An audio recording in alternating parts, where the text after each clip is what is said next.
KBS 1라디오 신성원의 오늘 세계는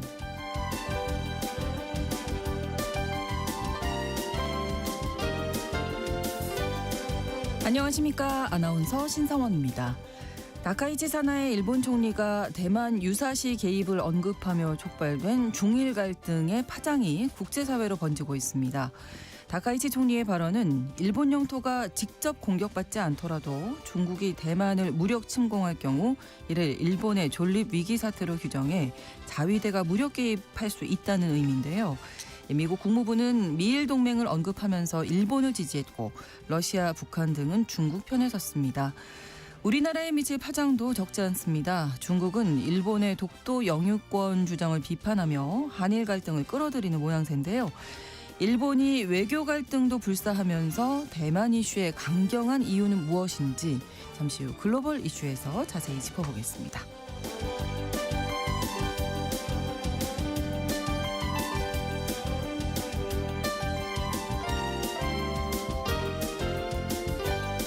오늘 주목할 국제사회 뉴스 헤드라인 뉴스와 키워드로 정리해드립니다. 통신원 취재수첩 태국 소식 전해드리겠습니다. 태국에서는 그동안 오후 2시부터 5시까지 주류 판매와 섭취를 제한하는 규정이 있었는데요. 무려 53년 동안 이어져 온 이 규정이 해제됩니다. 경제 활성화를 위한 결정이라는 기대도 있지만 동시에 음주운전 사고가 증가할 것이라는 우려도 커지고 있다고 하는데요. 자세한 내용 통신원 연결해서 알아보겠습니다. 11월 24일 월요일 KBS 1라디오 신성원의 오늘 세계는 시작합니다.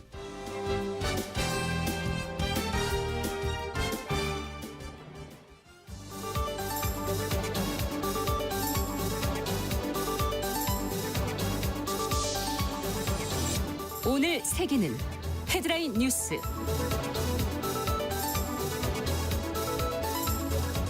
미국과 우크라이나가 트럼프 대통령이 제안한 평화 구상안을 두고 협상한 끝에 상당한 진전을 이뤘다고 밝혔습니다. 예르마크 우크라이나 대통령 비서실장도 미국 대표단과의 첫 회의가 매우 생산적이었다고 평가했는데요. 루비오 미국 국무장관은 러시아도 동의를 해서 합의가 가능한 한 빨리 목요일쯤 이루어지면 좋겠다고 기대를 나타냈습니다.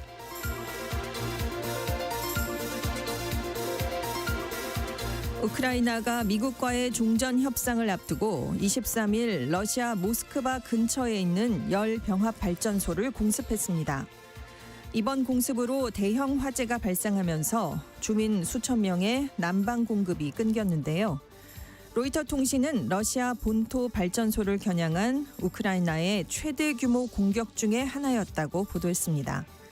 한편 러시아군도 이날 우크라이나 드론 70여 대를 격추하고 전선에서 마을 3곳을 추가 점령했다고 밝혔습니다.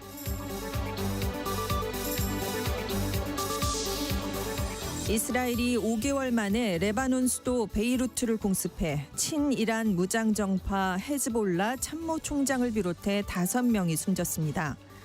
이스라엘과 레바논은 작년 11월 미국과 프랑스의 중재로 휴전했지만 이스라엘은 헤즈볼라가 철수 약속을 지키지 않고 무기를 밀수한다면서 레바논 남부 지역을 중심으로 산발적인 공습을 이어왔는데요.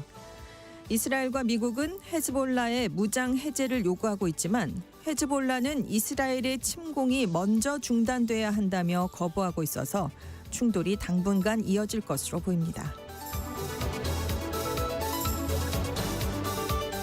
G20 정상회의에 참석한 다카이치 사나이 일본 총리가 18개 나라 정상과는 모두 인사를 나눴지만 중국 리창 총리와는 만나지 못했습니다.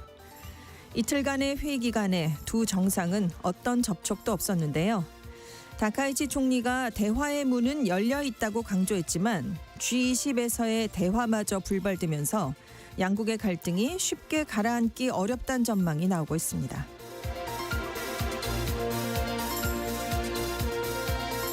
페이스북과 인스타그램의 운영사인 메타가 SNS의 유해성을 확인하고도 일부러 이것을 은폐했다는 주장이 미국 법원에서 제기됐습니다. 미국의 지역 교육청들은 메타를 비롯한 SNS 운영사들을 상대로 제기한 소송에서 메타의 내부 문서를 인용했는데요. 2020년 실시된 조사에서 일주일간 페이스북을 쓰지 않은 이용자들은 우울감과 불안감, 외로움, 사회적 비교 심리 등 부정적인 영향이 줄었다고 밝힌 것으로 알려졌습니다. 그런데도 메타가 기존 미디어 서사에 오염된 결과라고 규정하고 조사 결과를 발표하거나 추가 연구를 하지 않고 관련 조사를 중단했다는 건데요. 메타 내부에서도 이런 결정에 우려하는 목소리가 나왔습니다.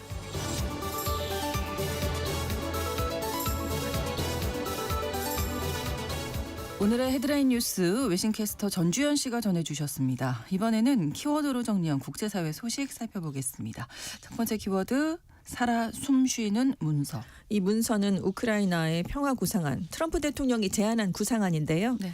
미국과 우크라이나, 유럽이 스위스 제네바에서 만나서 협상을 벌였습니다.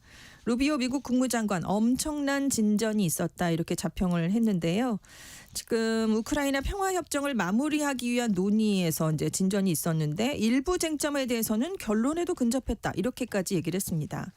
하지만 협상 초반의 분위기는 좋지 않았습니다. 회담하기 직전에 트럼프 대통령이 SNS를 통해서 우크라이나 지도부를 향해 미국의 종전 노력에 대해 고마워하지 않는다 이렇게 또 비판을 했기 때문입니다. 네. 그러니까 젤렌스키 우크라이나 대통령이요 재빨리 SNS에 글을 올렸습니다. 미국과 트럼프 대통령의 지원에 깊이 감사한다라는 답을 내놓으면서 분위기가 반전됐다고 하는데요. 루비오 장관이 우크라이나와 만난 이후에 현재 28개 항목 종전하는 살아 숨쉬는 문서다. 매일의 상황에 따라 변할 수 있다. 남은 항목들은 극복할 수 없는 게 아니다. 이렇게 설명을 했습니다. 또 젤렌스키 대통령도 많은 것이 바뀌고 있다. 트럼프 대통령의 팀이 우리의 의견을 듣고 있다는 징후가 있다라고 설명을 했습니다. 네. 그래서 루비오 장관이 트럼프 대통령, 젤렌스키 대통령 간의 통화가 이제 앞으로 이루어질 수 있다. 트럼프 대통령이 종전안 관련 논의가 진전된 것에 대해서 꽤 만족감을 나타냈다. 이렇게 얘기했습니다. 네, 이번 협상 쟁점은 어떤 거였나요? 우크라이나의 군사력을 어느 규모까지 제한할지가 가장 큰 쟁점입니다. 일단 로이터 통신이 이제 문서를 하나 입수했는데요. 미국 쪽의 초안은 우크라이나 군의 병력을 60만 명으로 제한하는 내용이 담겼답니다. 네. 러시아와 다시 맞붙을 수 있다라는 우려를 불식시키려면 이 정도로까지는 줄여야 된다라는 게 미국의 입장이라는 건데요. 유럽하고 우크라이나는 안 된다라는 그런 논리입니다. 자체 수정안을 유럽 대표단이 마련했는데 평시 기준 80만 명은 유지해야 된다라는 거라고 합니다. 한 20만 명 정도가 지금 차이가 나는데요. 네. 지금 60만 명 갖고는 러시아의 재침공을 막기는 어렵다라는 게 유럽의 입장이라고 합니다. 또 영토 문제도 주요 쟁점이죠. 트럼프 대통령은 우크라이나가 돈바스 지역 전체를 러시아에 양보해야 된다라고 하지만 우크라이나와 유럽은 현재 전선이 기준이 돼야 된다라면서 맞서고 있고요. 전후 복구 비용도 문제입니다. 미국은 서방에 동결돼 있는 러시아 자산 중에 1,000억 달러를 가져가서 우크라이나 재건과 투자 사업에 쓰기는 하는데 여기에서 발생하는 수익의 50%는 미국에 줘야 된다라고 주장을 하고 있다고 합니다. 네. 근데 반면에 유럽은 전액을 우크라이나 재건 비용으로만 써야 된다라면서 반대를 하고 있고요. 쟁점이 됐던 문제 중에 하나가 우크라이나의 나토 가입인데요. 일단은 가입 금지 쪽으로 가닥이 잡히는 분위기라고 합니다. 대신에 미국과 유럽이 나토의 집단 방위와 유사한 형태로 별도의 안보 보장 장치를 마련한다라는 절충안을 지금 마련하고 있다는 건데요. 네. 일단 유럽은 나토의 병력을 우크라이나에 영구 주둔하는 대신에 폴란드 인접국가잖아요. 폴란드에 나토의 전투기를 배치해서 간접적인 억지력을 확보하자라고 역제안했다고 합니다. 네. 우크라이나 쪽 대표단을 이끈 예르마크 대통령 실장, 미국의 파트너들이 우리의 우려를 이해하기 위해 긴밀하게 협력했다. 정의롭고 지속적인 평화를 향해서 나아가고 있다라는 평가를 내렸습니다. 네. 자, 두 번째 키워드, 자기 몸을 베지 않는 개혁. 이라는 비판을 받고 있는데요. 지금 자민당하고 일본 유신의 연립 정권을 유지하고 있거든요. 그렇죠. 21일에 중의원 즉 하원 전체 의석 465석 중에서 최소 45석 한 9.7% 이상을 줄이는 법안을 올해 안에 제출하자라고 합의를 했습니다. 일본 유신회가요. 자기 몸을 베는 개혁을 해야 된다라는 걸 주장을 해왔어요. 그래서 자민당하고 지난달에 연립을 하면서 네. 그럼 의석수를 줄이자는데 합의를 해라. 이걸 조건으로 내걸었었거든요. 그래서 양당이 하원의 의석수를 한 10% 정도 줄이기로 했는데 이걸 구체화한 방안을 내놓은 겁니다. 그래서 임시국회가 마무리되는 다음 달 17일에 이 법안을 처리한다고 하는데요. 이 중의원 의원수 감축은 일본 유신회가 강하게 요구하니까 자민당이 따라가는 모양새입니다. 일본 유신회가 오사카 지역을 기반으로 시작이 됐거든요. 네. 2011년에 그래서 109석이던 오사카부의 지방의회 의석을 88석으로 이미 줄였습니다. 오사카 지사, 시장의 월급도 30에서 40% 깎았거든요. 그래서 이렇게 개혁을 하니까 굉장히 많은 지지를 얻었습니다. 근데 일본 유신회는 오사카 지역을 이제 넘어서고 싶다는 게 목표입니다. 그래서 중의원에도 개혁을 해서 전국 정당으로 좀 올라서 보겠다라는 게 목표인데요. 네. 반면에 자민당은 그럼 왜 이런 요구를 들어주느냐. 안정적인 연립 정권을 유지하려면 일본 유신회의 요구를 좀 들어줘야 되기 때문입니다. 그렇죠. 다 현실적인 이유가 있는데요. 네. 지금 일본 언론에 따르면 중의원 의원 1명당 의원의 세비, 입법 사무비, 비서 3명의 인건비를 합해서 한 해에 약 1억엔 9억 4천만 원이 든다고 합니다. 네. 근데 의원이 45명이 줄어들면 연간 우리 돈으로 423억 원 정도를 줄일 수가 있어요. 그러네요. 자민당과 일본 유신회의 중의원 의석수를 합하면 231석입니다. 과반에 딱 2석이 모자라기 때문에 이 법안이 통과될 가능성이 높은 상황입니다. 하지만 좀 진통이 있을 것 같은데요. 네. 법안이 통과된 이후에 의석이 줄어드는데 과연 여기 의석을 지역구에서 줄일 것이냐, 비례대표 의석에서 줄일 것이냐. 여야가 앞으로 논의를 하기로 했기 때문입니다. 네. 근데 다들 줄이기 싫어하거든요. 네, 그렇겠죠. 그렇기 때문에 네. 이제 소수 야당이 좀 강하게 반발을 할 것 같고요.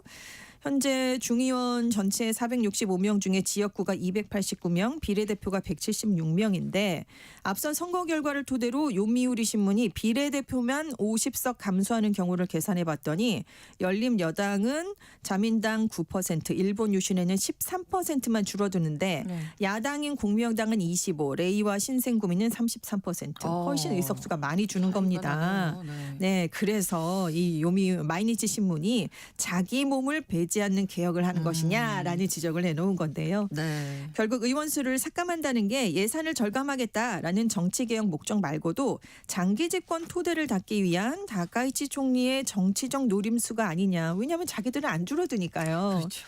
결국 논란이 커지니까 자민당과 일본 유신회가 비례대표에만 한정해서 정원을 줄이진 않겠다라면서 방침을 세웠다고 합니다. 네. 다음 키워드가 마운트를 취할 옷인데요. 다카이치 총리랑 연관이 있는 키워드인데요. 그 SNS에 마운트를 취할 수 있는 옷, 즉 외교 협상에서 우위를 점할 옷이라는 취지의 글을 올렸다가 민감한 외교 현안에 대해서 실언을 또 했다라는 지적이 나오고 있습니다. 네. G20 정상회의에 갔잖아요. 다카이치 총리가 그렇죠. 그 남아공으로 향하는 비행기 안에서 올린 글이 문제가 됐는데 어제 출장용 짐을 쌌는데 고민을 거듭해서 엄청난 시간이 걸린 건 옷 고르기였다라는 내용이었습니다. 네. 그래서 그 참정당 의원 한 분이 가능한 한 일본 최고의 원단으로 최고 장인이 만든 옷을 입고 세계 각국 정상과의 회담에 임해달라. 싸구려 옷으로는 얕보일 수 있다라고 말씀을 하셨다라면서 이제 글을 올렸어요. 아, 네네. 근데 저는 그런 옷이 없었다. 근데 지적이 일리 있는 것 같아서 세탁소에서 돌아온 옷 중에서 그럼 싸구려로 안 보이는 옷이 뭔가, 무시당하지 않을 옷이 뭔가 이걸 고르는데 몇 시간을 보냈다라고 설명을 하면서 마운트를 외교협상에서 취할 수 있는 옷, 무리를 해서 사지 않으면 안 될지도라고 글을 마감을 했습니다. 이게 엄청난 폭발이 일면서 조회수가 엄청나게 올라갔는데요. 네네. 이 마운트를 취할 수 있는 옷이라는 표현이 문제가 된 겁니다. 그렇죠. 왜냐하면 영어의 마운팅, 마운트. 즉 동물이 다른 동물 위에 올라타는 행동에서 유래한 외래어입니다. 그래서 네. 일본에서 마운트를 취한다 이렇게 얘기를 하면 상대보다 우위에 있다는 걸 과시하려는 태도를 말하거든요. 네. 근데 외교 무대에 가서 우위를 점하겠다라고 얘기를 하면 이게 문제가 될 수 있지 않겠습니까? 더군다나 이런 표현을 현직 총리가 공개적으로 사용했다라고 해서 비판이 되고 있는데 지금 야당 의원들은 생각하는 건 자유다. 네. 근데 공공연하게 밝히면 상대방에게 이 사람이 지금 마운트를 취하려고 하는구나 네, 이렇게 네. 생각을 하게 하는 거 아니냐. 현직 총리가 외교협상에서 이런 글을 올리면 너무 경솔하고 몰지각한 게 아니냐라는 지적이 당장 나왔습니다. 네. 여론도 뜨거운데 네티즌들이 총리라는 지위에 있으면서 이런 경솔한 발언을 한다는 게 놀랍다. 당신의 무책임한 언행으로 지금 많은 기업과 관계자가 우리나라가 중국과의 거래에 심각한 영향을 받고 있는데 또다시 이런 발언을 한다는 게 굉장히 놀랍다라는 비판들을 쏟아냈습니다. 예. 자, 다음 키워드 네. 보고 있나 트럼프. 주요 20개국 정상들이 22일에요. 다자주의 정신 회복을 강조하는 G20 남아프리카 공화국 정상선언을 채택했습니다. 특히 정상회의에서요. 이례적으로 개막한 첫날에 정상선언문이 채택됐어요. 되게 그렇죠. 끝나면서 이 채택을 하잖아요. 보통은 그렇죠. 네. 이 마게니아 남아공 대통령실 대변인은 회담 시작과 함께 회원국들이 만장일치로 정상선언문을 채택했다. 선언문 채택에 대한 재협상은 불가능하다. 이렇게 못을 박았는데요. 네. 아무래도 미국의 정면으로 대응하기 위해서 의장국인 남아공이 이런 조치를 취한 게 아니냐 이런 분석이 나왔습니다.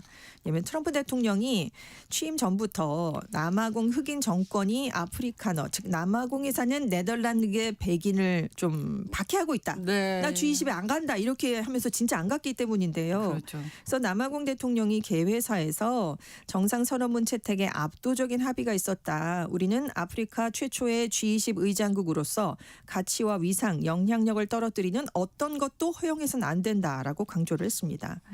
의제 내용도 트럼프 대통령에 대한 내용으로 담겼습니다. 122개 항목으로 구성됐는데요. 기후변화의 심각성, 그래서 여기에 대응해야 되는 필요성, 재생에너지 확대, 다 트럼프 대통령이 싫어하는 그렇죠. 내용들이 다 담겼습니다. 반대되는 내용들이. 당장 백악관은 반발했습니다. 네. G20 정상선언문이 미국의 의견 없이 작성됐다. G20의 원칙을 훼손했다. 왜냐하면 우리가 안 가니까 정상선언문 채택하지 말라고 압박을 했었는데 선언문이 첫날부터 나왔거든요. 그래서 지금 또다시 미국과 남아공 관계가 지금 좋지 않은 그런 상태가 됐고 네. 한편 우리나라가 2028년 G20 정상회의 개최국으로 공식 확정이 됐습니다. 네, 네. 그래서 우리나라가 회의를 개최하는 게요. 2010년 이후 18년 만이 되게 됐습니다. 네. 다음 키워드 지금 거신 번호는 없는 번호입니다. 지금 미국 정부 효율부에 전화를 걸면 이렇게 된다고 합니다. 그렇군요. 예. 트럼프 2기 행정부가 출범하면서 굉장히 주목을 받았던 부처 중에 하나잖아요. 그렇습니다. 네, 네. 연방정부의 구조조정을 위해서 출범을 했는데 이 정부의 효율부가 사실은 활동이 종료되는 시한은 내년 7월이었습니다. 근데 8개월 앞두고 사실상 해산됐습니다. 지금 로이터 통신이 요즘 정부 효율부 어떻게 되나 궁금해서 스콧 쿠퍼 인사관리처 국장에게 물어봤다고 합니다. 어떻게 돼가고 있나요? 했더니 정부 효율부는 존재하지 않는다라고 23일자로 밝혀줬다고 합니다. 처음으로 공식 확인이 된 건데요. 네. 또 연방정부 전반의 채용 동결도 사실상 종료가 됐다. 더 이상 감축 목표는 없다라고 설명했다고 합니다. 트럼프 대통령이 취임한 직후에 이민법 집행이나 치안 등 반드시 필요하다고 판단되는 분야 외에는 연방기관의 신규 채용을 원칙적으로 금지했거든요. 예외적으로 하려면 정부 효율부의 승인을 받아야 된다 이렇게 얘기를 했는데 그렇죠. 그 승인을 해줄 부처가 없어진 겁니다. 네. 그래서 대부분의 기능은 인사관리처로 넘어갔고요. 구성원 상당수도 지금 다른 부처 업무에 투입이 됐다고 합니다. 근데 이제 올해 1월에 출범을 했는데 테슬라의 일론 머스크 CEO가 실질적인 수장을 맡았어요. 그래서 연방정부의 구조조정, 공무원 해고, 예산 삭감을 주도하다가 네. 좀 무리하게 추진을 하니까 반감을 많이 샀습니다. 그래서 5월 말에 물러났거든요. 그 이후에 이제 정부 효율부의 존재감이 빠르게 사라지게 된 건데 머스크 CEO는 내가 있으면서 정부 효율부가 우리 돈으로 242조 원의 연방 예산을 절약했다라고 주장을 폈었습니다. 근데 네. 전문가들은 세부 자료가 공개된 적이 없다. 이걸 검증할 수가 없다. 이렇게 지금 반박을 하고 있는데요. 네. 다만 백악관은 규제 축소는 계속해서 추진을 한다라는 방침을 지금 설명을 했고요. 네. 한편 좀 갈등을 빚었던 트럼프 대통령과 머스크 CEO는 최근에 머스크 CEO가 백악관 초청 만찬에 갔습니다. 그 조금 빈살만 좋아졌네요. 왕세제가 왔을 때. 네, 그래서 관계 회복을 조금 한 게 아니냐 이런 얘기가 나오고 있습니다. 와, 근데 정부 효율부 뉴스를 정말 많이 네. 전해드렸던 게 올해 상반기였군요. 네. 한 10년은 된 얘기가 생각이 드네. 참 많은 일이 있었다. 있었고 빠르게 네. 잊혀졌습니다. 그렇습니다. 그런 생각이 갑자기 또 드네요. 네. 다음 키워드 도심을 점령하겠다. 미국에서 이런 얘기를 하면서 청소년들이 폭력 사태를 계속 벌이고 있어서 문제가 되고 있습니다. 네. 21일 밤에도 10시쯤에 미국 시카고 시내 한복판에서 총격 사건이 벌어졌는데요. 10대 청소년 7명이 부상을 입었습니다. 근데 1시간 뒤에 근처에서 또 다른 총격이 발생을 해서 결국 14살 소년이 숨졌는데요. 네. 경찰이 우리 돈으로 현상금 1,500만 원을 내걸고 제보를 받고 있는데 지금도 용의자를 특정하지 못한 상황입니다. 근데 왜 이런 일이 일어나느냐? 지금 미국에서요. 틴 테이크오버, 우리말로 10대 도심 점령이라는 게 유행하고 있다고 합니다. 누군가 SNS에 언제 어디서 우리가 모이자라고 글을 올리면 주로 10대들이 이제 오는 거예요. 싸움과 방어로 시작해서 총격까지 이어진다고 합니다. 반자동 소총 등을 10대가 들고 온다고 합니다. 네. 그래서 치안 당국이 인터넷을 감시하면서 사전에 막아보려고 하고는 있는데 워낙 짧은 시간에 벌어졌다가 끝나기 때문에 막기가 쉽지 않은 상황입니다. 그래서 트럼프 대통령이 시카고에 군대를 보내려다가 법원의 제동으로 지금 멈춘 상황이거든요. 그래서 아직까지도 정부의 개입을 거부하고 있는 민주당 주지사와 시장이 문제다라면서 또다시 비판하는 일이 이어지고 있습니다. 네. 하나 더 알아보죠. 나를 믿지 마세요. 테일러 스위프트가 이렇게 얘기할 것 같은데요. 네. 그 지난해에 SNS에서 테일러가 환하게 웃으면서 주방기기, 그러니까 프랑스산 냄비를 광고하는 영상이 굉장히 화제가 됐어요. 네. 팬들에게 선물하는 이벤트 내용이었는데 알고 보니까 AI가 만든 사기 광고였습니다. 그래서 사이버 보안 기업 메가피가 지금 조사를 해봤더니 테일러 스위프트가 올해 전 세계 유명인 중에서 딥페이크 기술을 악용한 가짜 영상이 가장 많이 제작된 인물로 꼽혔습니다. 네. 워낙 영향력이 크기 때문인데요. 그렇습니다. 스위프트만 도용이 된 게 아니라요. 상위 5명이 다 여성 연예인이었는데 스칼렛 조한슨이 있었고 미국 배우 시드니 스위니가 팝스타 사브리나 카펜터가 있었습니다. 톰 크루즈가 남자 중에서 제일 높았는데 순위가 6위였다고 합니다. 네.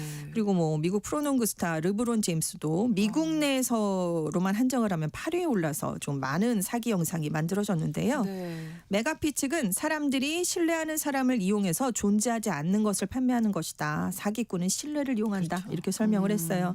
근데 최근에 만드는 게 놀라울 정도로 사람하고 정말 진짜 영상하고 똑같으니까 네. 이런 영상은 점점 커지고 있다. 정말 문제다라고 메가피가 지적했습니다. 네, 이렇게 헤드라인 뉴스와 키워드 외신캐스터 전주현 씨가 전해드렸습니다.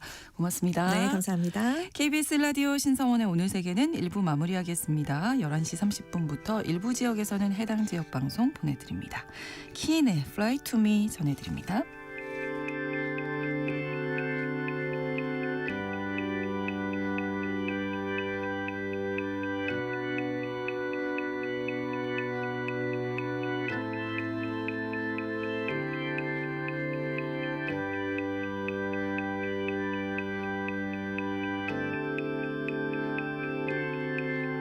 Don't turn your back on me, conceal and protect me. I need you to stop me from reeling around. The time's gonna come when you no longer need me, but stay by my side till the sun has gone down. When I am an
지금 시각은 11시 30분입니다.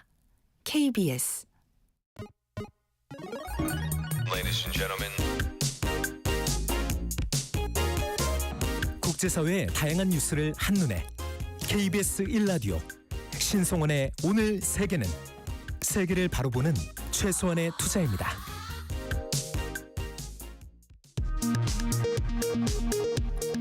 이 시각 라디오 정보센터 뉴스입니다. 이번 남아공 G20 회의에서 우리나라가 2028년 G20 정상회의 개최지로 공식 확정됐습니다. 이재명 대통령은 막중한 책임감을 갖고 역할을 다하겠다고 밝혔습니다. 김정관 산업통상부 장관이 한미 관세 협상 결과로 진행되는 대미 투자펀드에 대해 내년 상반기 중 성과가 나올 거라고 말했습니다. 김 장관은 미국 쪽에서 서두르는 분야가 있다고 밝혔습니다. 대기업의 금융활동을 막는 규제인 금산분리를 완화하는 방안에 대해 주무부처 수장인 주병기 공정거래위원장이 신중해야 한다는 입장을 내놨습니다. 전남 신안 앞바다에서 자초한 여객선의 항해사 등이 구속된 데 이어 선장에 대해서도 구속영장이 신청됐습니다. 해경 조사 결과 선장은 출항 이후 한 번도 자리를 지킨 적이 없는 것으로 파악됐습니다. 올겨울 기온은 평년과 비슷하겠지만 변동성이 클 거라는 전망이 나왔습니다. 기상청은 12월과 내년 1월 기온은 평년과 비슷하겠고 내년 2월 기온은 대체로 높을 것으로 예측했습니다. 올겨울 강수량은 평년과 비슷할 것으로 전망했습니다. 지금까지 라디오 정보센터 뉴스 정한나였습니다.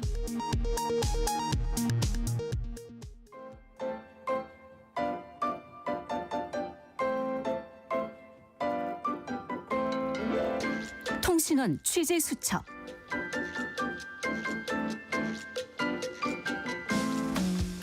통신원 취재 수첩입니다. 오늘은 태국 방콕 김종민 통신원 만나보겠습니다. 안녕하세요. 네, 안녕하세요. 네, 태국에서 53년 만에 주류 판매 금지 규정 풀기로 했다고요? 네, 그렇습니다. 여행 등 여러 목적으로 태국을 방문하셨던 분들은 다들 한 번쯤 겪어보셨을 일이 있으실 겁니다. 바로 편의점에서 맥주와 한 캔 사려는데 지금은 팔 수 없다고 해서 당황했던 기억 말입니다. 네. 오후 2시부터 5시까지는 술을 판매할 수 없게 만든 금지 규정 때문이었는데요. 태국 정부가 이 규제를 53년 만에 풀기로 했습니다. 네. 태국 애주가들과 관광객들에게는 그야말로 해방과도 같은 소식입니다. 지난 16일 태국 알코올 통제위원회가 오후 2시부터 5시까지 적용되던 주류 판매 및 섭취 시간 제한을 해제하기로 의결했다는 보도가 있었습니다. 이 규정은 무려 53년 전인 1972년에 처음 생겼는데요. 당시 군부 정권이었던 타놈 끼티카촌 총리가 공무원들이 점심 반주를 하고 오후 업무를 망치는 꼴을 더는 못 보겠다면서 혁명위원회 포고령으로 도입한 것입니다. 네. 그동안 태국은 전 세계에서 유례를 찾기 힘들 정도로 독특한 이 시간 제한을 고수해 왔는데 반세기 만에 일단은 이 빗장을 푸는 방향으로 정책 기조를 바꾸게 된 겁니다. 네, 오늘 유독 김종민 통신원 목소리가 밝게 느껴지는 건 저만 느끼는 걸까요? 네, 태국 정부가 정말 오랜 관행을 깨고 규제를 푼 건데 아무래도 이제 경제 때문이 아닐까 싶어요. 예, 사실 공무원 근무 기간 때문에 전 국민과 관광객의 구매를 막는다는 게 좀 독특하긴 했습니다. 그렇죠. 어찌됐든 지금은 침체된 경제를 살리기 위한 고육지책으로 이 규정을 풀게 됐습니다. 태국 상공회의소 대학은 이번 조치로 올해 남은 2달 동안에만 최대 30억 바트, 우리 돈으로 1,200억 원 안팎의 소비가 더 돌 것으로 봤고요. 네. 연간으로 환산하면 최대 약 8천억 원 가까운 경제 효과가 있을 것을 전망했습니다. 태국은 관광대국이지 않습니까? 그렇습니다. 관광객들이 더운 낮에 시원한 맥주 한잔 하고 싶어도 네. 편의점 냉장고가 쇠사슬로 묶여있는 모습을 보면 소비 심리가 위축될 수밖에 없었는데요. 네. 이번 조치로 관광업과 유흥업 그리고 그동안 판매 기회를 잃었던 소규모 지역 주류 생산자들의 숨통이 트일 것으로 정부는 기대하고 있습니다. 네. 뭐 경제 효과는 분명히 있을 텐데 부작용 우려하는 목소리도 만만치 않다고요. 특히 음주운전 사고에 대한 걱정이 많다고요. 네, 바로 그 지점이 딜레마입니다. 경제를 위해 빗장을 풀긴 했지만 안전이라는 큰 구멍이 생길 수 있다는 우려가 쏟아지고 있습니다. 태국 경찰청 통계를 보면 오후 2시에서 5시는 하루 중 교통사고 발생률이 가장 높은 시간대 중 하나입니다. 아, 게다가 이 시간은 학생들의 학교 시간, 직장인의 퇴근 시간과 맞물려 있어서 자칫 대형 인명사고로 이어질 위험도 클 수 있습니다. 그렇죠. 실제로 최근 방콕이나 푸켓 등 관광지 5곳에서 유흥업소 영업시간을 새벽 4시까지 연장하는 시범 운영을 했었는데요. 네. 그 결과가 아주 충격적이었습니다. 새벽 시간대 사망률이 13%나 증가했고 네. 음주운전 사고는 무려 117%나 급증했습니다. 전문가들은 안전대책 없이 규제만 풀면 도로는 무법천지가 될 것이라고 강력하게 경고하고 있습니다. 이 부분에 대해서는 분명한 대책이 나와야 될 것 같고요. 이 태국의 주류 정책 역사를 보면 규제를 풀었다 조였다가 이런 과정을 반복했다고요. 네, 태국의 주류 정책사는 사실 규제 강화의 역사라고 해도 과언이 아닙니다. 특히 과거 탁신 정권 때도 주류 규제가 상당한 이슈였습니다. 앞서 말씀드린 1972년 판매 시간 제한 도입 이후에 2000년대 초반 탁신 친화화 정권 시절에는 이른바 사회 질서 확립 캠페인을 아주 강력하게 밀어붙였습니다. 당시 도덕교사라는 별명이 붙을 정도로 깐깐했던 프라차이 내무부 장관을 앞세워서 네. 유흥업소 영업시간을 엄격하게 단속하고 미성년자 출입을 막는 등 고강도 정책을 펼쳤었습니다. 네. 이후 2008년에는 알코올 통제법이 제정되면서 주류 광고가 전면 금지됐고 불교 기념일에는 술 판매를 아예 금지하는 등 법적 제재가 더욱 촘촘해졌습니다. 다만 올해 들어서는 공항과 관광지 그리고 일부 호텔 등을 중심으로 불교 기념일 주류 판매를 부분적으로 허용하는 등 이 규제들도 관광 산업을 고려해 조금씩 손질하는 추세였습니다. 네. 이런 역사적 맥락에서 볼 때 이번 오후 2시에서 5시 판매 금지 해제는 지난 수십 년간 이어져온 엄격한 통제 기조에서 자율과 경제로 방향을 튼 꽤 파격적인 변화라고 볼 수 있습니다. 그러네요. 반세기 만에 규제가 풀리는 만큼 기대와 우려가 이제 교차하고 있는 상황인데 태국 정부에서 이제 보완책을 잘 마련해야 되겠죠? 네, 그렇습니다. 정부는 일단 조건부 허용이라는 카드를 꺼냈습니다. 규제를 한 번에 완전히 풀기보다는 앞으로 6개월 동안 시행해보고 그 결과를 평가하겠다는 겁니다. 네. 각 지방위원회를 통해서 경제적 이득과 사고 발생률, 보건 문제 등을 종합적으로 분석해서 만약 부작용이 심각하다면 다시 규제를 부활시킬 수도 있다는 여지를 남겨뒀습니다. 네. 태국을 방문하시는 한국 관광객분들도 이제 오후 시간에 자유롭게 주류를 구매하실 수 있게 됐지만 그러네요. 네. 태국 경찰이 이번 조치와 맞물려서 음주운전 단속을 대폭 강화할 예정이라고 합니다. 즐거운 여행을 위해서 낮술은 기분 좋을 정도로만 즐기시고 운전대만큼은 절대 잡지 않으시는 게 좋겠습니다. 그렇습니다. 오늘 소식 잘 들었습니다. 고맙습니다. 네, 감사합니다. 네, 태국 방콕에서 김종민 통신원이었습니다.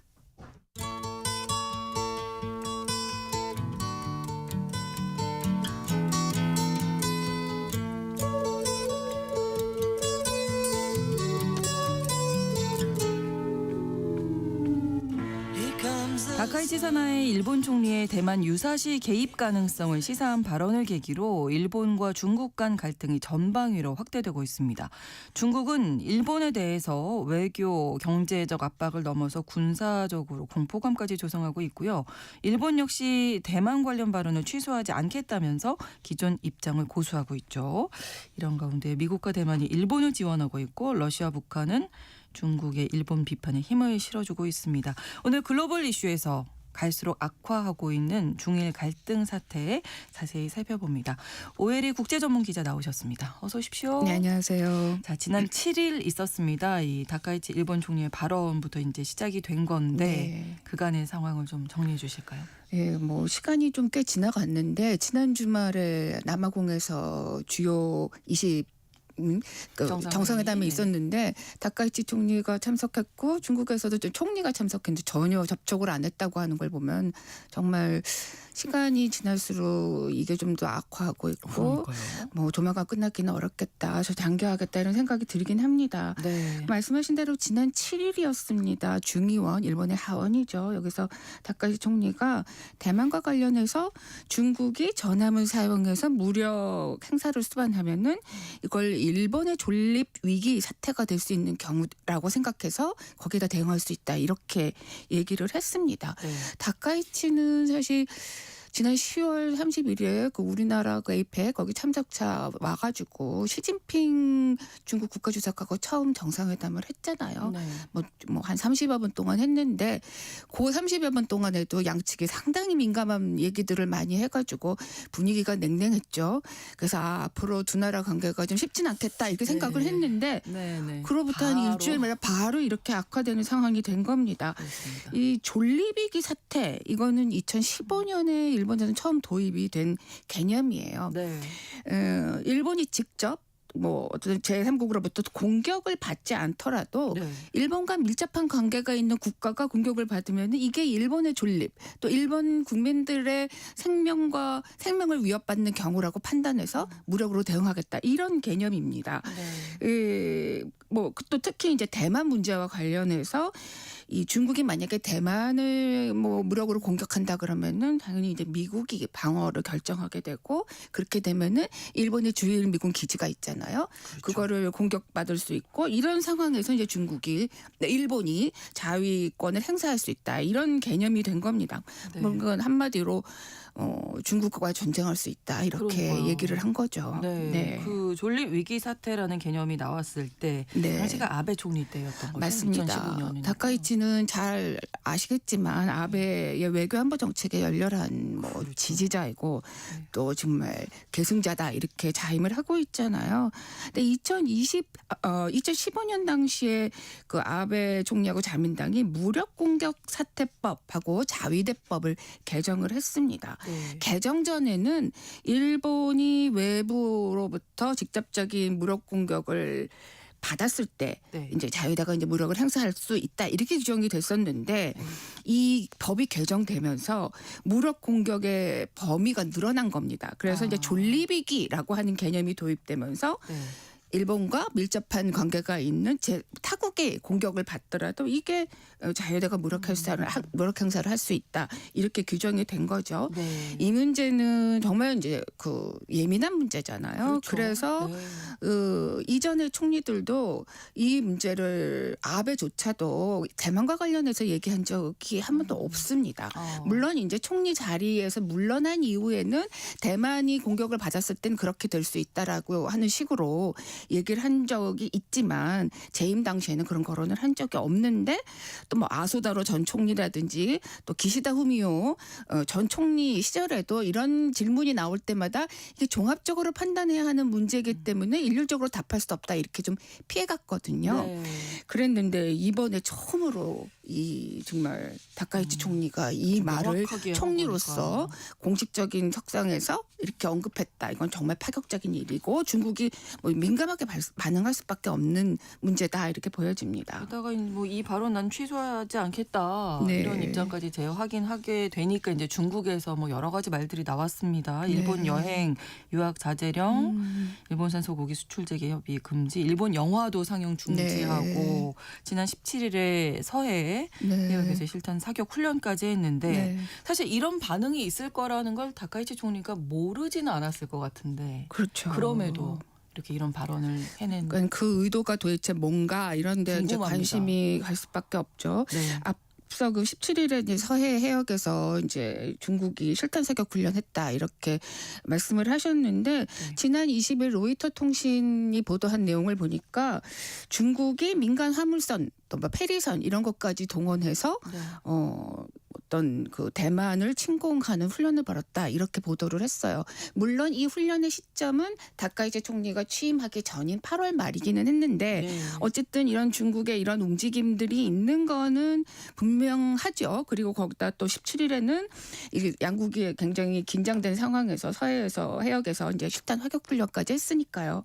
이런 상황에서 이제 다카이치가 그 어떤 이런 도발적인 발언을 한 의도를 생각해 볼 수밖에 없는데 네. 첫 번째 이유는 뭐 우리가 잘 알듯이 이 대만 문제가 다카이치 총리의 개인적인 신념이고 또 이 어떤 확실한 자신의 어떤 안보관이기 때문인 거죠. 그 대만을 특히 다카이치는 굉장히 중요하게 생각하는데 일본의 안보뿐만 아니라 네. 경제 번영에도 대만이 굉장히 중요하다라고 하는 거를 의원 시절에서도 여러 번 어떤 자신의 의견을 밝힌 적이 있습니다. 그래서 뭐 대만이 공격받거나 봉쇄당하거나 이럴 경우에는 일본의 안보, 경제와 직결된 사안이다 이렇게 보고 있습니다. 네. 또 두 번째는 미국과의 관계를 생각하지 않을 수가 없습니다. 이 다카이치가 지난 7일에 그 중의원에서 발언한 내용을 조금 더 구체적으로 보면은 대만에 대해서 중국이 무력 공격을 하게 되면 이 해상 봉쇄를 풀기 위해서 미군이 이제 어떤 개입하게 되고 이를 막기 위해서 중국이 또 뭔가 그 어떤 무력 행사를 하는 상황이 되면은 이게 일본의 존립위기 사태이고 그래서 이를 막기 위해서 일본의 무력 행사를 할 수 있다 이렇게 얘기를 해서 구체적인 시나리오 미국과 대만, 미국, 중국을 거론하면서 이제 구체적인 개입 시나리오를 제시를 했죠. 네. 이런 상황에서 이제 중국이 아무리 강경하게 나오더라도 일본 뒤에는 미국이 있고 미일 안보 또 미일 경제 협력은 더욱 강화될 수밖에 없다라고 보는 어떤 확신? 이런 것도 분명히 작용을 했을 거라고 보입니다. 네. 그리고 세 번째는 역시 이제 이 다카이치와 일본 보수파들의 근본적인 신념 또 목표 이런 것들을 생각해 볼 수 있는데 뭐 총리 취임할 때도 많이 말씀들을 하셨겠지만 군사적으로 강한 일본 네. 또 전쟁을 할 수 있는 일본으로 만들려고 하는 게 다카이치와 일본 보수파들의 근본적인 목표입니다. 네. 현재 일본의 그 3대 안보 문서 개정 작업을 이미 시작한 상태이죠. 지난 20일부터 문서 개정을 위한 이제 논의 절차가 시작이 됐는데 이 내년 말까지 이제 3대 안보 문서를 개정해서 이 어떤 무력 행사를 할 수 있도록 만들겠다라고 하는 거. 실질적으로 전쟁 가능한 국가를 만들겠다라고 하는 게 이 다카이치의 목표이기 때문에 이런 목표에 따라서 이런 발언들도 같은 맥락에 있지 않나라고 보여집니다. 뭐 오늘 아침에 제가 이렇게 일본 언론들을 보니까 그 마이니치 등 일본 언론들이 지금 이런 상태에 대해서 일본 여론이 어떤지에 대한 여론조사들도 했더라고요. 네. 그런데 압도적으로 65%가 다카이치는 그걸 지지한다. 물론 이제 무력 상황은 그 구체적으로 언급한 건 아니지만 어쨌든 내각을 지지율이 지금 굉장히 고공행진을 하고 있습니다. 그렇죠. 지난달에 그 조사했을 때하고 거의 변함이 없거든요. 그렇게 보면은 일본의 전체적인 여론도 최근 선거 결과에서도 보듯이 점차 이런 안보나 이런 부분에서 보수화하고 있기 때문에 어떤 여론의 지지에 대해서도 지금 현 정부가 굉장히 자신감을 갖고 있지 않나 이렇게 생각이 듭니다. 네, 중일 갈등 영향이 뭐 국제사회로 확대되는 것 아니냐 이런 생각까지 드는데 미국은 지금 어떤 입장일까요? 뭐 이미 미국 정부하고 의회는 다카이치 총리의 이런 움직임에 대해서 상당히 지원 사격을 하고 있죠. 국무부 수석 부대변인 최근에 이제 소셜 미디어에 이제 자신의 글을 이제 게시를 했는데 이 생각을도 중국은 다오위다오라고 부르죠. 네. 여기를 포함해서 미일 동맹과 일본 방해에 대한 미국의 공약이 확실하다 이렇게 얘기를 했습니다.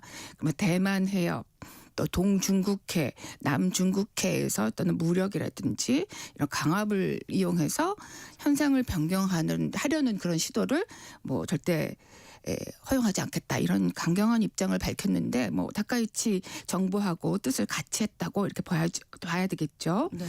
또 미국 상원 미국 상원에서는 지난 18일 대만 보장 이행법이라고 하는 거를 또 통과를 시켜서 곧 이제 시행이 될 예정입니다. 이 내용을 보면은 대만 고위층이 미국을 방문할 때 또는 뭐 그걸 포함해서 양국의 공식적인 교류를 크게 확대할 수 있는 그런 내용을 담고 있습니다. 뭐 대만의 뭐 정치인들이 미국에 입국한다 이럴 때마다 중국에서는 굉장히 예민하게 반응을 하잖아요. 근데 이 대만 보장 이행법이 이제 시행이 들어가면은 당연히 중국에서는 강력히 반발할 수밖에 없을 것으로 예상이 됩니다.